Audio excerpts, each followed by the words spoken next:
கரூரில் பார்த்தீங்களேன்னு சொன்னால் கரூரில் 41 பேர் இறந்து போனார். தாவேகா கட்சி தலைவர் வருகிறார்.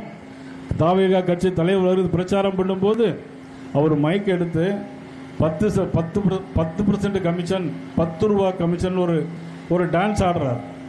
உடனே கரண்ட் கட்டாது, அவர் மீது செருப்பு போடுறாங்க. அங்கே நடக்கிற தள்ளுமுள்ள 41 பேர் இறந்து போறார். அரை மணி நேரத்தில் உடனடியாக முதலமைச்சர் கரூருக்கு வருகிறார். யாரை காப்பாற்றுவதற்காக? கரூரில் உள்ள முன்னாள் அமைச்சரை காப்பாற்றுவதற்காக உடனடியாக வருகிறார். இரவோடு இரவாக 41 பேருக்கும் அங்கு வந்து உடனடியாக போஸ்ட்மார்ட்டம் செய்யப்படுகிறது. உடனடியாக போஸ்ட்மார்ட்டம் செய்யப்பட்டு அங்கிருந்து இரவோடு இரவாக எல்லா உடல்களையும் அங்கே விரைந்து அனுப்பப்படுகிறார்கள். இதற்கு என்ன அவசரம் வந்திருக்கிறது? 41 பேர் இறந்து போனால் முதலமைச்சர் உடனடியாக வருகிறார்.